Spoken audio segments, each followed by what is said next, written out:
Hey guys, let's talk the Tissot Powermatic 80 collection. Is it worth your time? Is it worth your money? Let's do it.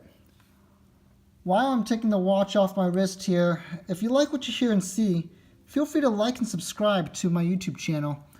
It'll really help out the channel, and of course, it'll allow me to continue making these unfiltered, honest reviews of watch brands and their collections.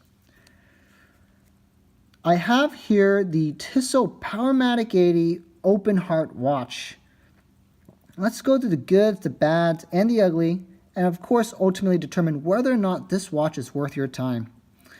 The watch retails for about $650 on the Tissot website.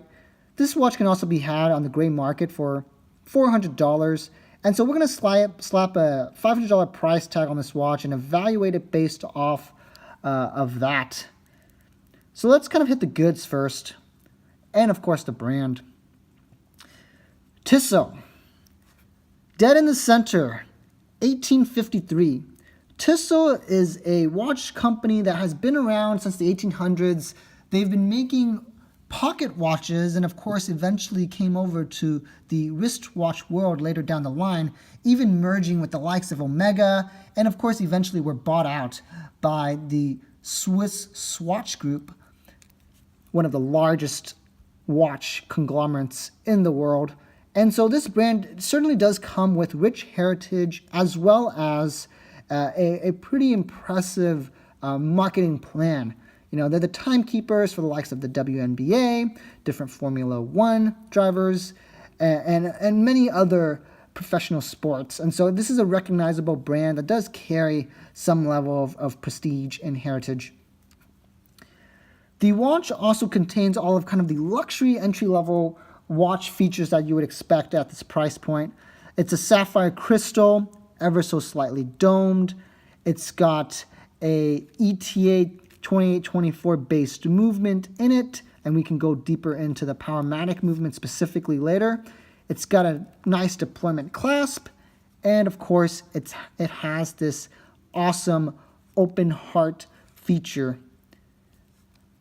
What's different about an open heart and a skeleton watch is that an open heart typically only exposes the escapement movement, which is, in my opinion, a much more classy way to display a mechanical movement. You have nowadays these disgusting designer watches with oversized skeletonizations, creating even fake gears, etc., and it's just not very classic. This is the classy dress watch. It's got applied markers. It's nothing too fancy, but at the same time, it's got a very dressy, nice look to it. I really like the wafer texture at the center. Of course, the transitions are all outlined by a polished steel ring, and then you have this nice sunburst effect in the outer diameter to give it kind of a different look and feel that allows you to play with the light. So this is a watch that is classy, but has quite a bit of character as well. Of course, it does hack. As you can see, I've stopped the escapement and hence the seconds hand, and I can re-engage it to allow it to beat once again. Hard to go into this watch without first going into the movement. This is the Tissot Powermatic 80, basically a modified ETA 2824 movement. What the Swatch Group has done is lower the beats per hour of their ETA 2824, and let me get this into focus here, and in exchange they've been able to double the power reserve of the watch. That's where the Powermatic 80, the 80, comes into play. This watch has an 80-hour power reserve. So you can play all week, put it down on Friday night, and pick it back up Monday morning, and it will be ticking just fine. Quite impressive. Quite a nice engineering achievement by the Swatch Group here. What I don't like about this watch, I love the looks, I love the class. It's going to be the clasp here, probably. If you can't hear it, then you'll experience it quite quickly that it's not the most well-oiled clasp.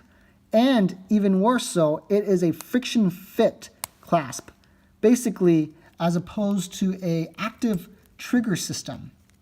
What this means for the watch is that the watch has the higher risk of potentially disengaging and falling off your wrist as a result. Now, the friction fit is pretty strong right now, and this is a dress watch, so you're not going to be skydiving or scuba diving with this guy.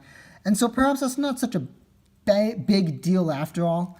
But of course, again, this is a $500 Swiss luxury watch with impressive movement, features, and aesthetics. So the Tissot Powermatic 80, what is the final verdict here? Yes, absolutely worth your money.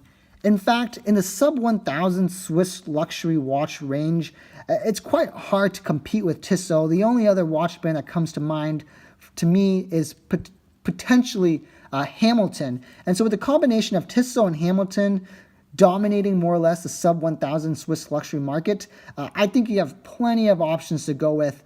And of course, a very practical dress watch in this Tissot Powermatic 80 Open Heart.